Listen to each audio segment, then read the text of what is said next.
चुकी थी, लेकिन ये हाथ में 11 खिलाड़ी कौन से होंगे ये हम लोग जानते हैं। बर्मिंघम में मौजूद हैं जी न्यूज़ के नुमाइंदे फैजान लखानी। ना Faizan, we know who the 12 players are, but final 11 क्या होगी? कुछ हमारे पास नाम आ रहे हैं। क्या फ़खर जमान होंगे, क्या फ़हीम अशरफ खेलेंगे, जुनैद खान होंगे?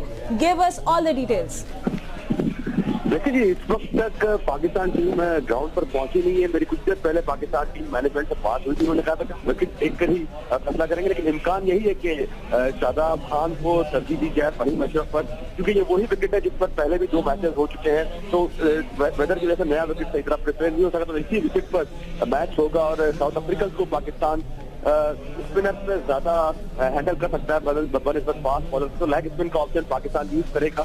तो इम्कान यही है कि शादाब खान को तरजीह दी जाए फ़हीम अशरफ पर, लेकिन अभी भी पाकिस्तान टीम यही कह रही है कि हम ग्राउंड पहुंचेंगे और विकेट देख कर ही। अच्छा, ये बताओ फैजान, इमाद वसीम के ऊपर कोई फैसला है, वो खेलेंगे?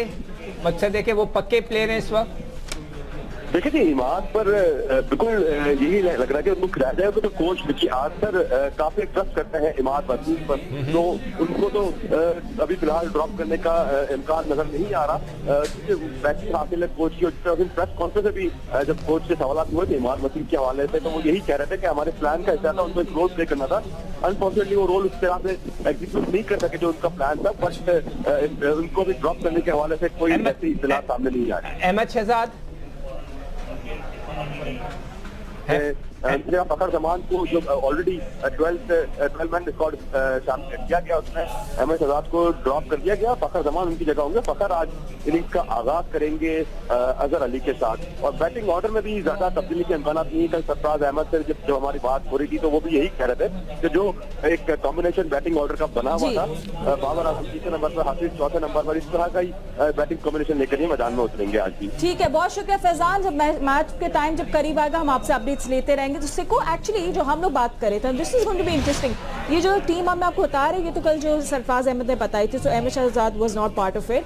अब आप बैटिंग ऑर्डर की जो बात करें, जिससे सरफराज भी कल प्रेस कॉन्फ्रेंस में कह रहे थे, ऑल दी क्रिटिक्स भी ये कह रहे थे कि सरफराज को ऊपर आके खेलना पड़े। आप क्या कह रहे हैं? सरफराज से ज्यादा मैं कहता हूँ कि शोएब मलिक जो कि 250-300 मैच इनके हो चुके हैं, तो जब भी मलिक बैटिंग करने आते हैं तो 25 ओवर रह गए, 20 ओवर रह गए, तो वो जाया हो रहे हैं। वो जिस तरह के वो क्रिकेट खेलते हैं, इनिंग बिल्डअप करते हैं, अपने एंकर रोल के तौर पे लेके जाते हैं। जिस तरह हम मिसबा को कहते थे कि भाई आप वन डाउन खेलो, आकर आप लेकर चलो टीम को, सहारा दो, आप आउट तो होते नहीं हो तो फिर आप आखिरी तक खेलो।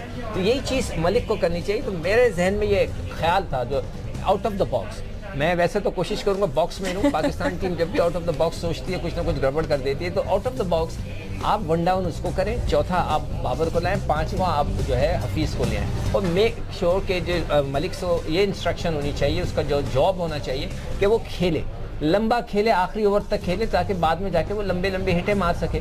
वो आता है 20 ओवर गुजर चुके होते हैं, 25 ओवर गुजर चुके होते हैं, वो रन आउट होकर वापस चले जाते हैं। वो तो अपने घर में जाके कह देते हैं कि जी मैं तो रन आउट हो गया था, मेरी गलती नहीं है। ठीक है अनवर, पर इमाद वसीम, वही जो आपने बात पूछा था, तो वो क्या कहते हैं, आंखों का तारा? हाँ, फैजान ये कह रहे हैं कि वो आंखों के तारे हैं। हाँ। और वो उनको कुछ नहीं कहा जाएगा। देखिए, मुझे तो आज तक ये लॉजिक समझ में नहीं आई कि एक बंदा जो कि स्ट्राइकिंग बॉलर नहीं था, उसको नया बॉल कराने की कोई तुक नहीं समझ में आई थी। फिर आपने उससे एक्स्ट्रा ऑर्डिनरी ओवर्स करा दिए, लंबे करा दिए, आखिरी के अंदर भी छक्के भी उसको बेचारे को खिलवा दिए। तो उसको उसको ज़्यादा ही आपने वो ट्रस्ट किया, जो कि इतना नहीं करना चाहिए था। एनीवे, उसमें गलती ये भी नहीं थी, इसलिए कि 2 लड़के अनफिट भी हो गए थे। बेचारा कप्तान क्या करता, जो उसने प्लान किया होगा सब बेचारा। लेट्स सी आज क्या प्लानिंग होती है। बाय द वे, एक हम प्लानिंग कर रहे होते हैं और एक नेचर प्लानिंग कर रहे होते हैं। आपको पता है कि ये जो मैच है एजबास्टन लाइक बर्मिंघम में खेला जा रहा है, कल तक तो वहाँ बारिश हो रही थी, एंड सब होप करे कि भाई आज तो हमें पूरा मैच देखने को मिले। तो आज क्या सिनारियो है भाई, आज वेदर कंडीशंस कैसी हैं, ये हमें बता रहे अतीक और ईमान बर्मिंघम से। जी, बड़ा अहम मैच पाकिस्तान के लिए, और वेदर्स यहाँ पर ऐसा है कि एंड में कहा जाता है कि 3W के बारे में कुछ पहले से नहीं कहा जा सकता। वुमेन, वर्क और वेदर तो अभी तो कुछ कभी धूप भी निकल आती है और कभी बादल भी आ जाते हैं, और फोरकास्ट जो हुई है वो शाम में हल्की बारिश की हुई है। लेकिन ऐसी नहीं है कि मैच बुरे तरीके से मुतासिर हो या कैंसिल हो जाए, लेकिन वेदर का जैसे मैंने कहा कि यहाँ पे कुछ कहा नहीं जा सकता। तो ये सूरत हाल है यहाँ पे। फिलहाल तो बड़ा अच्छा मौसम है और धूप भी निकल आती है, और अभी शायकीन की ये है कि सिर्फ झंडे फरोख्त करने वाली एक छोटी सी दुकान खुली है पब्लिक का यहाँ पे, क्योंकि अभी मैच में काफ़ी टाइम है, इतना ज़्यादा जो है वो सड़कों पे जोश नज़र नहीं आ रहा। लेकिन हमें उम्मीद है कि ये जोश जो है पाकिस्तान टीम का मैदान में ज़रूर नज़र आएगा। नो डाउट कि साउथ अफ्रीका नंबर 1 टीम और पाकिस्तान नंबर 8 टीम बहुत ज़्यादा फ़र्क है, लेकिन जोश और जज्बा पाकिस्तान में बहुत ज़्यादा है। जीतेगा भाई जीतेगा, पाकिस्तान जीतेगा, जीतेगा भाई जीतेगा, पाकिस्तान जीतेगा, पाकिस्तान जिंदाबाद, पाकिस्तान जिंदाबाद। कितने अच्छे होता है ना पाकिस्तानी क्रिकेट में, फौरन हम लोग भूल जाते हैं शिकस्त भाई, अगले दिन जाना है पाकिस्तान को सपोर्ट करने के लिए, है सिकंदर?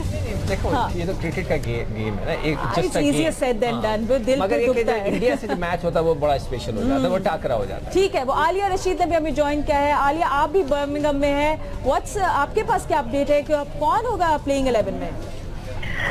जी फातिमा, बिल्कुल यहाँ पे थोड़ा सा एक क्या कहना चाहिए, दुखी से इस वजह से लग रही हूँ कि स्टेडियम खाली लग रहा है, क्राउड नहीं है उस तरह से जिस तरह हम एक्सपेक्ट कर रहे थे कि साउथ अफ्रीका के खिलाफ भी बहुत इंपॉर्टेंट मैच है हमारा। लेकिन इंडिया वर्किंग डे है तो शायद थोड़ा सा लेट आए फैंस। हाँ, मैच भी डे नाइट है, परहैप्स इवनिंग में जो है वो आई होप कि क्राउड जो है वो जमा होगा। और रिमाइंडर के तौर पे ये है कि आईसीसी वर्ल्ड कप और चैंपियंस ट्रॉफी में आज तक साउथ अफ्रीका के खिलाफ हमने सिर्फ एक मैच जीता है। और जिस तरह से अब टीम खेल रही है, जो आपका सवाल है उसमें फखर जमान जो है वो ओपनर के तौर पर डेफिनेटली आ रहे हैं, और जुनैद खान जैसा कि सबको पता है वहाब रियाज के इंजर्ड होने के बाद वो इस वक्त यहाँ मौजूद है। रुमान रईस जो है वो अगले 12 के मैच के लिए श्रीलंका के अगेंस्ट टीम का हिस्सा बनेंगे। तो अब अभी टीम तो क्लियर हो गई, बाकी सब लोग वही हैं। शादाब खान भी खेल रहे हैं, कुछ और चेंज ज़ाहिर फिलहाल अभी तक जो हमारी इत्तलात है नजर नहीं आ रहा। फहीम अशरफ की कोई बात हुई है आलिया?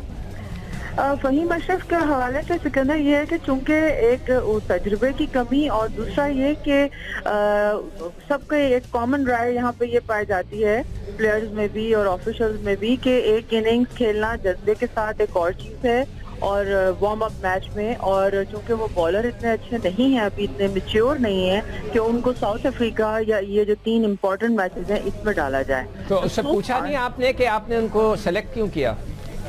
नहीं, वो जाहिर है एक ऑलराउंडर जो है उनको एक्सपोजर मिल रहा है, टीम के साथ हैं, लड़के बहुत कुछ सीखते हैं, प्रैक्टिस में भी होते हैं, नेट भी करवाते हैं, तो उस लिहाज से उनको वो तजुर्बा तो हासिल हो रहा है। और यू नेवर नो कि किस वक्त जरूरत पड़ जाए और आप वो अगले मैच में टीम का हिस्सा भी हो सकता है। सो फार जो हमें इत्तलात मिली हैं उसके मुताबिक जो है वो ये 2 चेंजेस हैं। उम्मीद ये करते हैं कि फखर जमान जो है जिनसे बहुत ज्यादा एक्सपेक्टेशन है अहमद शहजाद की परफॉर्मेंस के बाद, तो उम्मीद ये करते हैं कि वो उस एक्सपेक्टेशन पर पूरा उतरेंगे, क्योंकि अगर आपने अटैकिंग क्रिकेट नहीं खेली, अगर आपने रन रेट को काबू में नहीं रखा और अगर आपने सही फैसले क्रिकेटिंग फैसले ग्राउंड में नहीं किए तो पाकिस्तान के लिए बहुत मुश्किल हो जाएगी आगे थ्रू करना।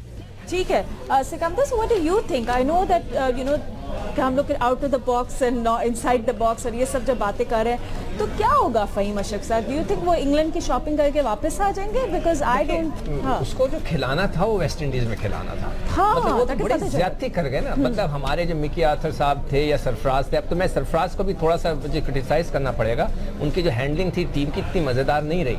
हमने खुद उनको सेलेक्ट करवाया, मगर ये कि जिस तरह उन्होंने टीम को हैंडल किया है बिल्कुल मजा नहीं आया। उनको कहना पड़ेगा कि जी मैं कप्तान हूँ, मेरे कुछ फैसले हैं। तो उन्हें चाहिए था कि वेस्ट इंडीज में उनको ट्राई आउट कर देते तो आज प्रॉब्लम नहीं होती। यानी कि आप लेके तो चले गए पाकिस्तान टीम में सिर्फ एक्सपीरियंस दिलवाने, एक्सपोजर देने के लिए, शॉपिंग करवाने के लिए। आप में इतनी हिम्मत नहीं है कि उसको खिला सके। जब आपको इतनी हिम्मत नहीं है कि उसको आप खिला सके तो फिर आपने टीम में सेलेक्ट क्यों किया? जब एक लड़का पाकिस्तान टीम में आता है तो उसका मतलब ये होता है कि वो is good enough to be in the team. तो खैर एनीवे वो उनका अपना फैसला है, और मुझे तो यही लगता है कि वो पुराने खिलाड़ियों को ज़्यादा आजमाना चाहते हैं कि जैसे कि इमाद वसीम पे उनको बहुत ज़्यादा भरोसा है, ठीक है वो खेलें, और उनका ख्याल है कि स्पिनर्स से हम साउथ अफ्रीका को फंसाएंगे। तो फिर इसका मतलब है कि हफीज भी आज बॉल करना चाहिए। हाँ, let's मेरे hope। ख्याल से अभी तक हमें जवाब ही नहीं आया है कि हफीज ने बॉलिंग क्यों नहीं की। ठीक है, अब साउथ अफ्रीका को किस तरह फंसा रहे हैं हमने, इस पर हम लोग बात करेंगे। Will take a short break, stay with us.